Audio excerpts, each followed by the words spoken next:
First of all, a very warm welcome, and for the very first time on Imphalgram, Dr. Angomcha Bimol Akoijam. All right, Doctor, first thing first, a lot about you is being said all over social media.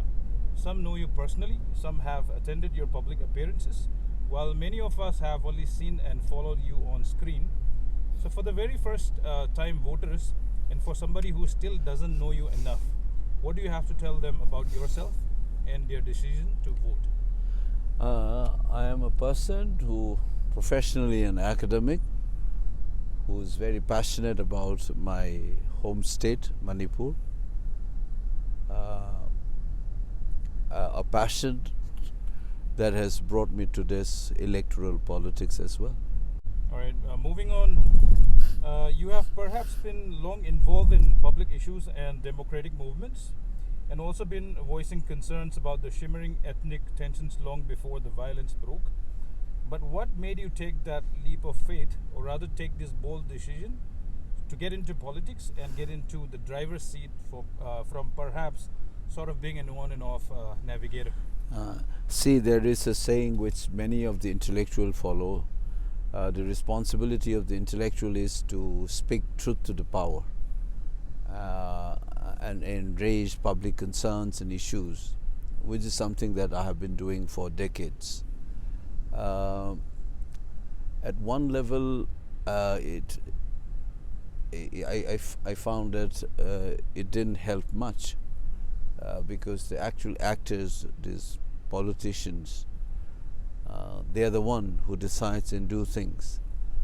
So I think part of that sense that speaking outside the political platform and speaking as a citizen and as an intellectual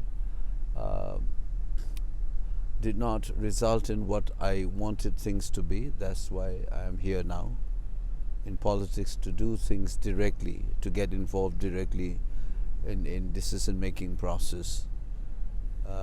That's why I'm here.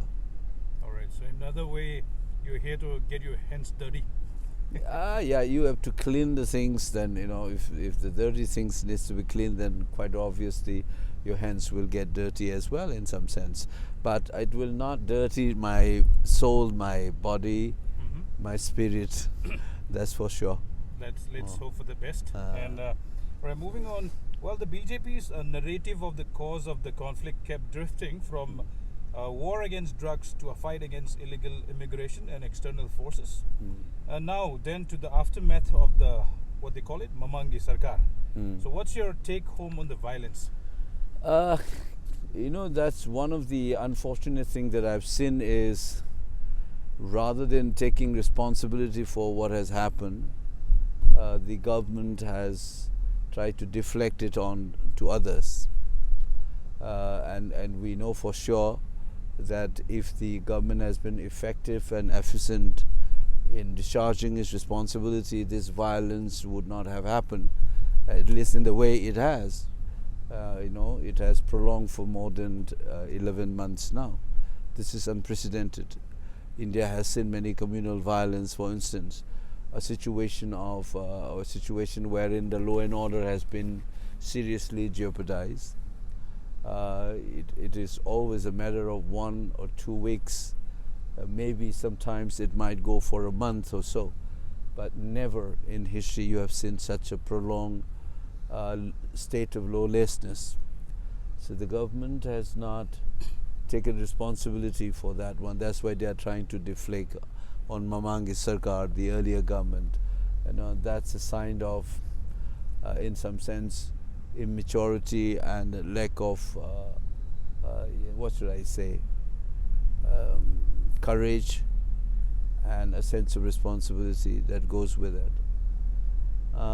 As for the factors involved in causing this violence, one of the reasons is this absolute failure of the state to rein in the violence and to ensure that the writ of the state works.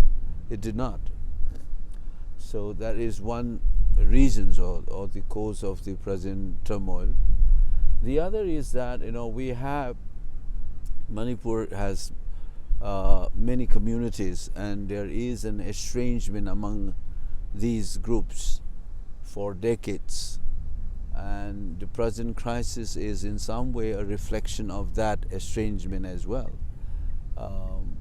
which is in a way complicated or aggravated by various factors, such as suspected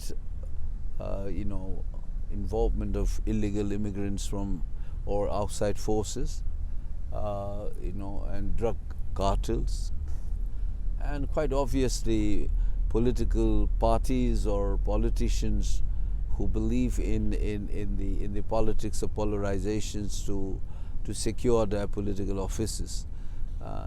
So all these factors get involved actually in the present crisis. All right, thank you very much. Next, everyone sort of got to know you, your role as an educator inside as well as away from the traditional classrooms. But as a politician, and given the opportunity, if you get elected as an MP, what different have you got to serve for the people in Manipur? What will Bimol bring into the table? Yeah, that's the first thing, that I will show to them what politician is, what a politician can do, rather than the pejorative sense or the negative images that we have about politicians. Because you can't run a society or a state without political class, because they are the one who runs the administrations and takes political decisions and so on. So we need a mature and responsible political class. So one of the agenda I have is to show to the people that we have all this pejorative sense whenever you talk about politics or politicians. And then I want to ensure that this image is confronted, and people should know that we must change our political culture. So that is one of the things, and quite obviously the other part is whatever I have been doing or speaking, now that I'll be doing as a member of Parliament and people's representatives, and it is bound to have more weightage than simply speaking as a teacher or citizens. So I would be able to bring about far more effective and efficient changes in our society and polity. I will have more impact if I am the representative of the people. So that's the reason. There's been a lot of noise around your party's manifesto, and there's been a lot of chaos happening on the social media as well as the print and electronic media. The ruling party is kind of alleging your party manifesto for it to be apparently pro-cookie, as they quote. So looking at your party manifesto, the point which says that it talks about removing the present state government forthwith and heal the wounds between the communities. And last, the point that talks about the Reconciliation Commission to bring about a political administrative settlement. So perhaps the BJP government have sort of, as what you have also addressed in your couple of press meets, that they're sort of misquoted you on these two words, which is the Reconciliation Mission and the administrative settlement. So would you like to throw some light on that? Yeah, you see, it's actually very embarrassing. And a party of a national party who's ruling the country would be speaking in the way they have done. In a society where you have a fractured relationship or estrangement, Manipur is no strangers to that one. The tension between the Kukis and the Nagas and Meiteis and Kukis and so on. So given such kind of estrangement, we must have a long-term process which requires reconciliation. In fact, the term Reconciliation Commission is an internationally known.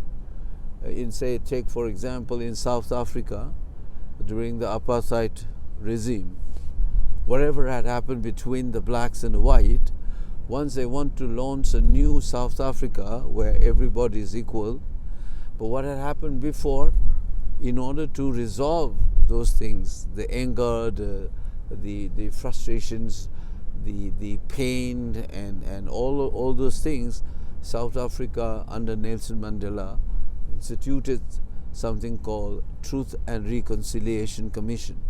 So it's like this. In Manipur, we had tension among communities, so we need to establish a commission to initiate reconciliation process, to consolidate the idea of Manipur, which consists of different communities, so that we live together in peace, and so on.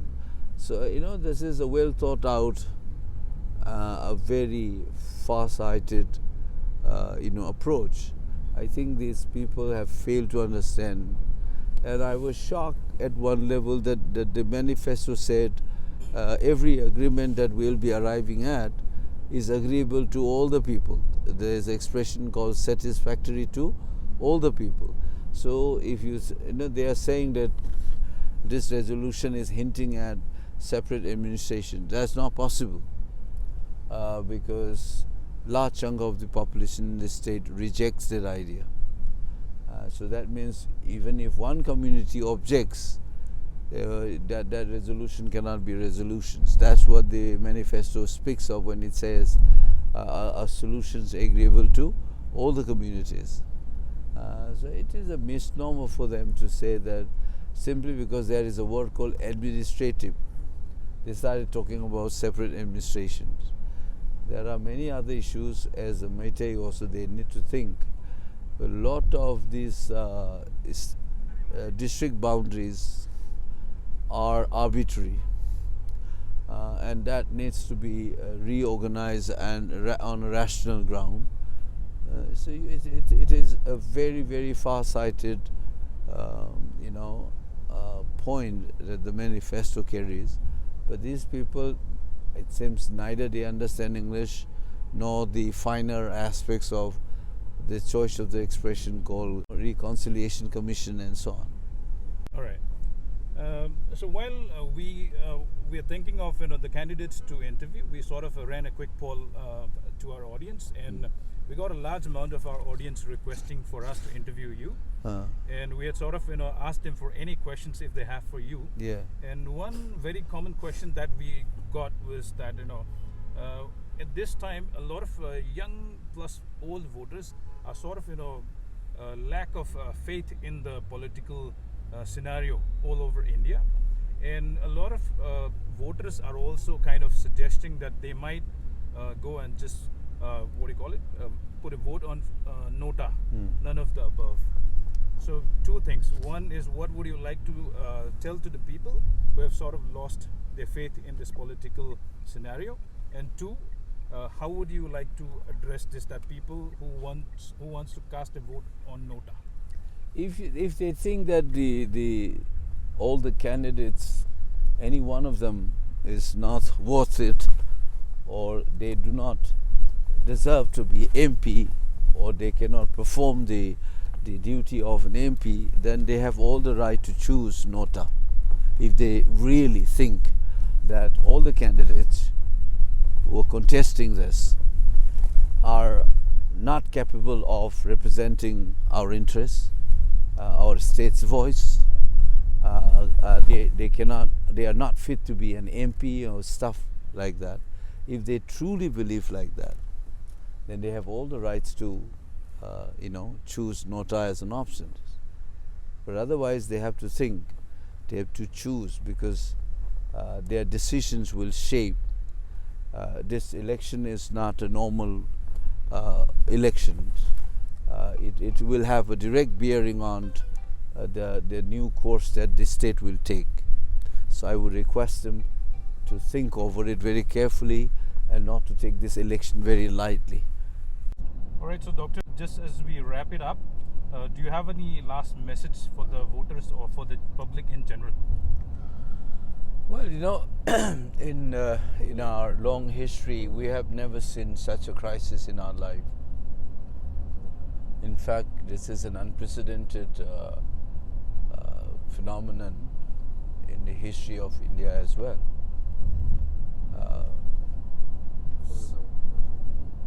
We are having an election in the midst of all these as well.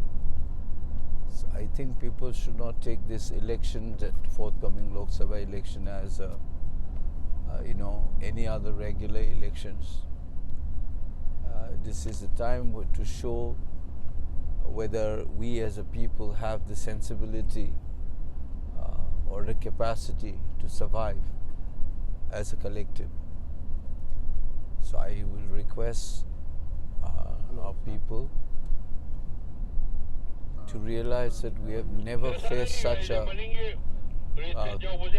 conflict in our life. It's a turning point, so to speak, and this election itself will be part of this story.